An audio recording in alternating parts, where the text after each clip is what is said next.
Okay, let's put our second discussion on the road this morning. I'm joined by former Permanent Secretary in the Ministry of Agriculture in Edo State, now Senior Special Assistant to Edo State Governor on Agriculture. I would simply just love to call him a man who loves agriculture because he understands its place in an economy such as Comrade Bashir Kadiri. It's always a delight to have you on our program. It's my pleasure. It's my pleasure being here. Welcome to TMI. Yeah.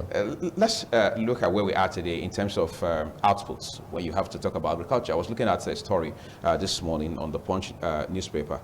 Then, of course, I saw something similar on Twitter where somebody from Benue State was talking about how, for example, they don't have a mechanized way of preserving and maximizing the value of mango. It may sound unserious, but that's how much of a challenge we deal with in the agricultural sector, isn't it? Yeah, let me first thank you for making agriculture a subject discussion this morning. Again, to say that fundamentally the human being began development through agriculture.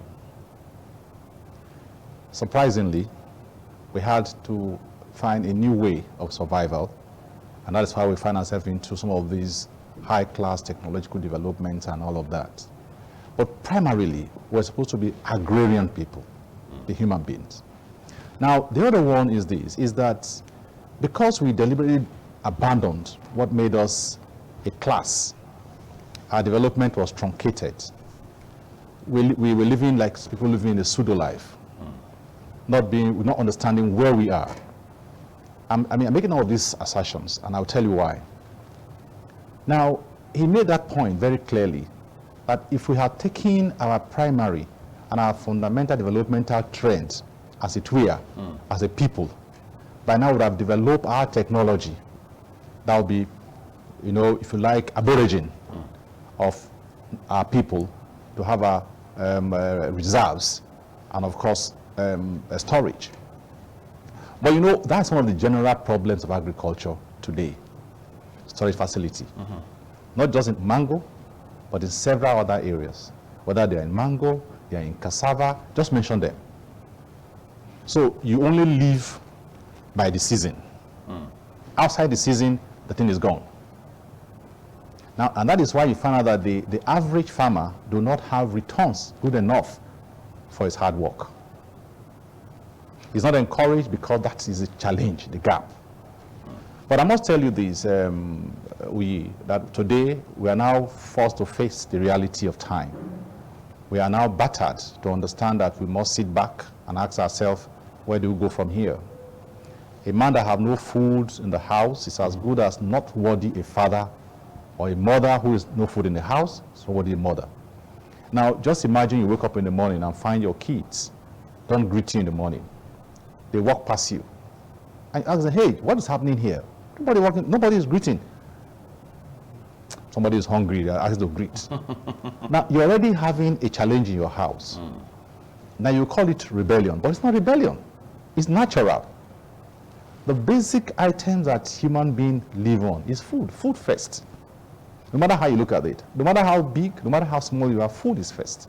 So when he said they have no storage facilities for mango, it's a very serious issue. Not just mango, like I said, several other areas. There's something I want us to look at. Please.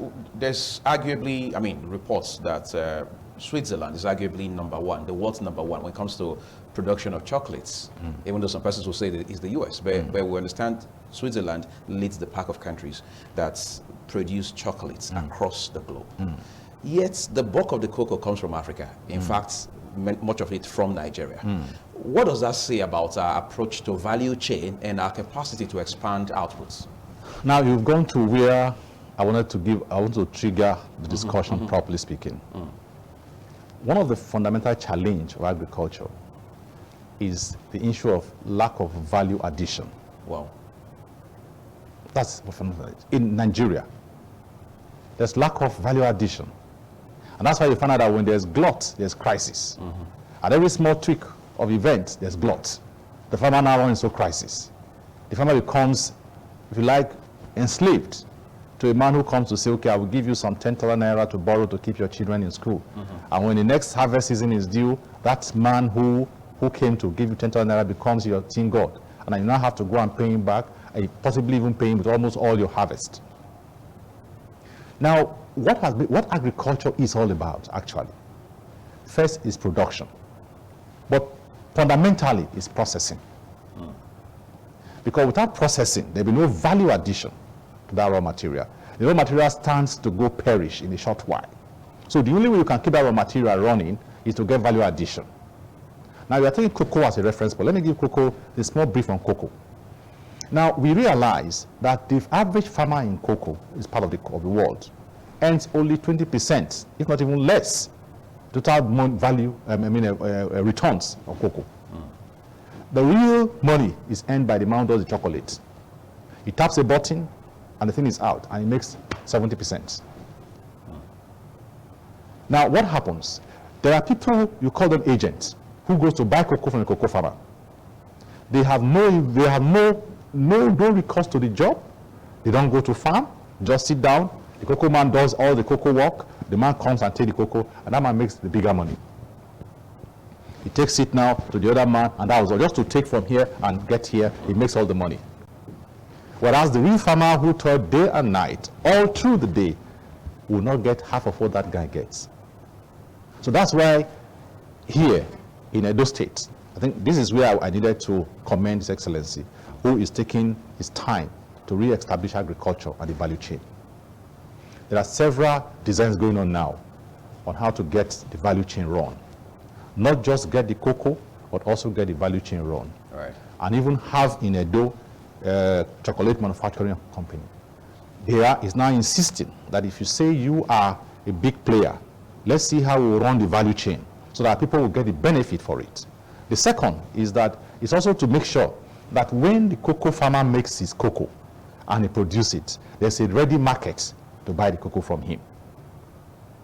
That will give the farmer a full value for his farm. And that will encourage him to remain in the farm, to run the farm process. Don't forget that in the 50s, cocoa was one of the driving force of our economy in the West.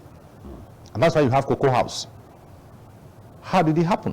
There was so much money in cocoa that parents wait on cocoa, if I have children to go to school, university and all of that. Today, what happened? Every cocoa farmer is like a beggar. In the past, cocoa farmer was the hit man, the high man to live with. It was a class. Cocoa farmer, rice farmer, these were class. But today, where are we? So what we are saying is that if we must make sense in agriculture, we must do what we call the value addition. We must establish that chain from the farmer straight on the processing to the market. Beyond the value chain, which you have brilliantly elaborated on, let's talk about capacity now. The UN is reporting that on account of COVID-19, there will be twice as much food shortage as the world had ever seen. That's a bit scary, especially for countries that were already fragile, in a sense, up until this time.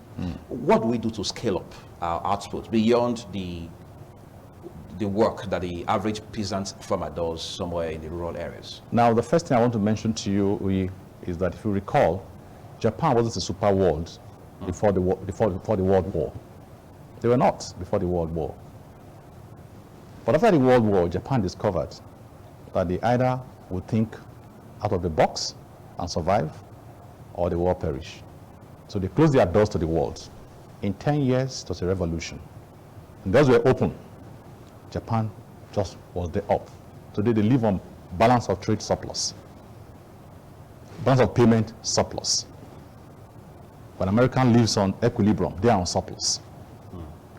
What that simply means is that today, Japan is everywhere, China is everywhere, and that is why you find out that the entire world is now saying China, China, China. Everywhere you go to the world, China.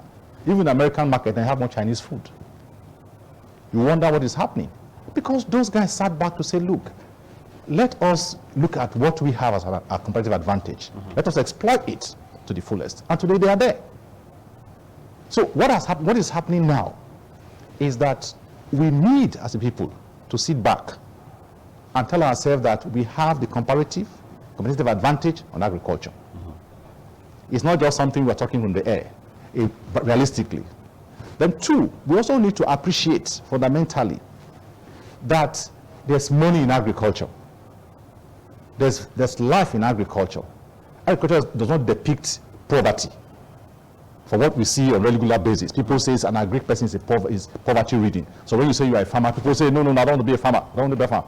You know, oh, no, I don't want to be a farmer.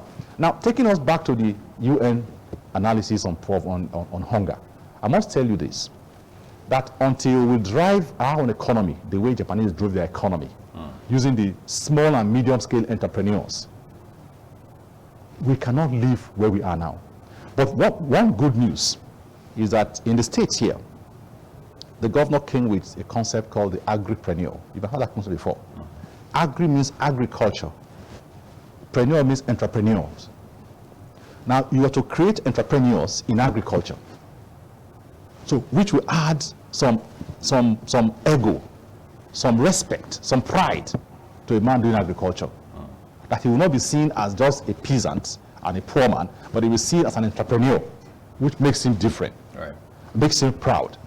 Now, what again follows is that the entrepreneurs are going to be enhanced by way of deliberate policy of government to give them capacity to run. Now, like on our clients, that's what happens. You stimulate them. You may not be there, but stimulate them. Bring in all that you need to put together. Let me give you an example. Now, you have people who want to run on cassava. You aggregate the young men together and say, these young men want to run cassava. Will you like to run cassava? They say they want to run cassava. You open the space for them. You give them improved seeds. You tractorize the land for them, which is mechanization. You give them input, herbicides, insecticides. Okay? Now, let them plant. They now manage the farm. While they're managing the farm, they are trained on the agronomy of a particular crop. Now, the first 1 year, there's a return. Because why? It is mechanized. Because why? All the inputs were provided. Because again, you have given them quality seeds to plant. Because agric is not just about planting, it's about planting quality seeds. The kind of seeds that I plant will make me earn more than you're going to earn. If I'm going to plant, for example, cassava, and I'm planting 419, and you are planting the other species, of course, you are bound to have less than I in return. Now, if I do that, and I find out that the returns are heavy, the young man who has been given that kind of encouragement will think that I want to go back again. Now, the second is that you have a market waiting for them. Third is that you have an idea of what you want to do with that market want to do with those commodity. For instance, you have ethanol, you have starch, okay, you have sweetener. Now, you take, for instance, say, okay, this company says I'm here. Because now what we do in agriculture is that before I start production, I should have an idea of who is my buyer. Because that was one of the critical challenges in agriculture. No buyer. So if I have an idea of who is my buyer, I can now go ahead and produce. So now I produce, as I'm producing, it's going to my buyer. My buyer is processing to the final use. Now, the value of cassava at a particular point, the raw cassava, will not be equal to the cassava when the finished good on the shelf. The shelf price does not collapse easily. It is the raw material that collapses easily. So if you want to protect the raw material producer, which is the farmer now, what you do is make a market available for him, or do the market that is going to take it. So what is happening now is that when the farmer now goes to the farm, you are all aware of what the cost of production is. The farmer knows. You tell the farmer, look, I'm upgrading you. This is a concept that is flying now both in Nigeria and in Edo States. All of you work together. We are working in this space. 5 hectares for me, 5 for you, 5 for you. Everybody is working at 5 hectares. At the end of the day, I knew as a farmer how much was the cost of developing that land, the cost of the seedling, the cost of the inputs, and the cost of all of that. I knew that. So from the very beginning, I'm already aware of what cost of production was.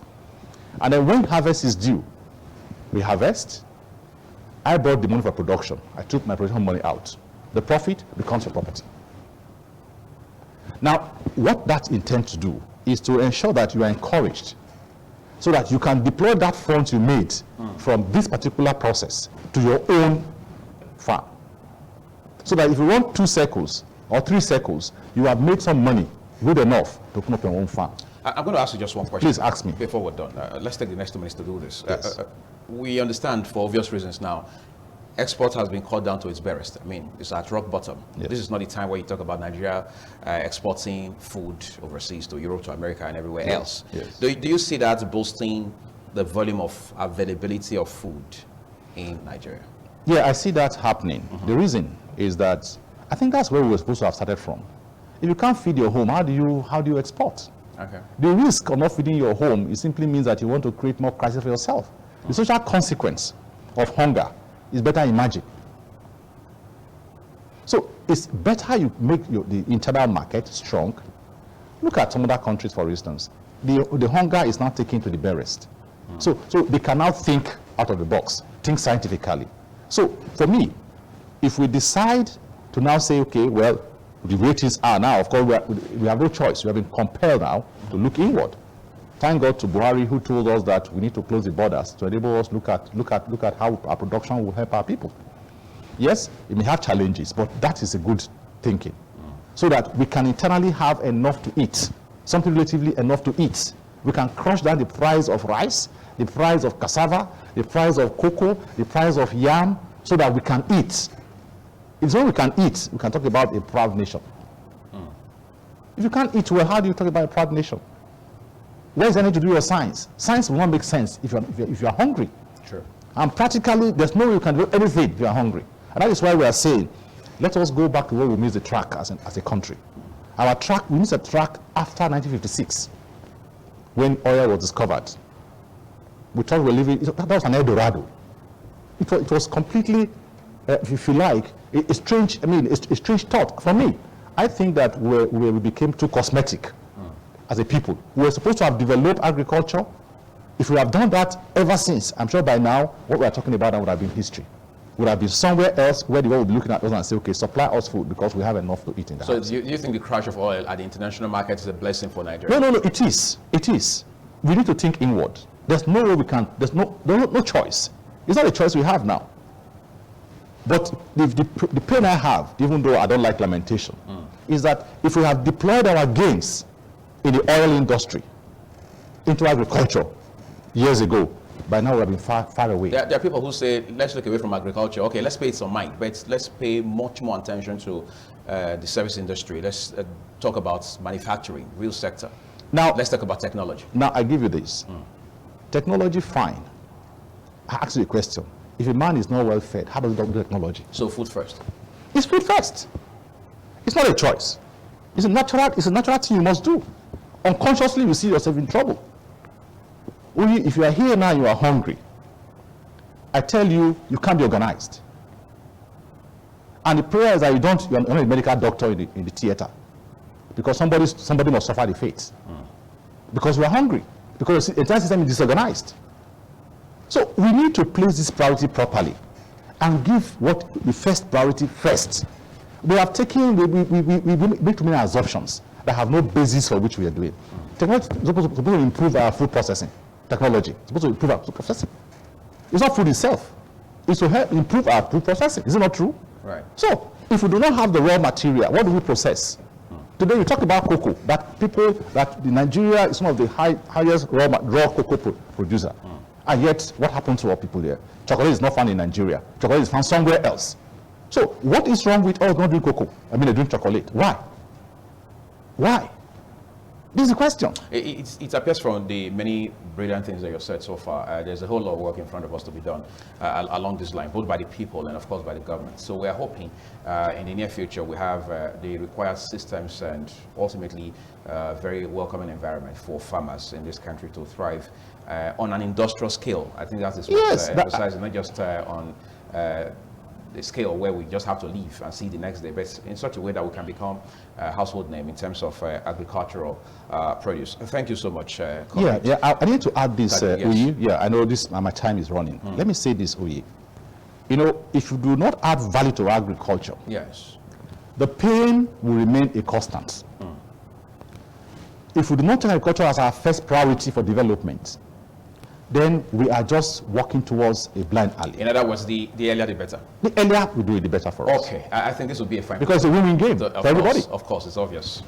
Thank you so much, comrades, for coming. We appreciate it. I'll be talking to a senior special assistant on agriculture to Edo State Governor, Comrade Kadiri, for coming to talk to us about agriculture and how we can maximize it in light of COVID-19. Thank you again for coming. Enjoy the rest of your day. Thank you. I will take a quick break. I'll be talking to a reggae icon just after this break. Do stay with me.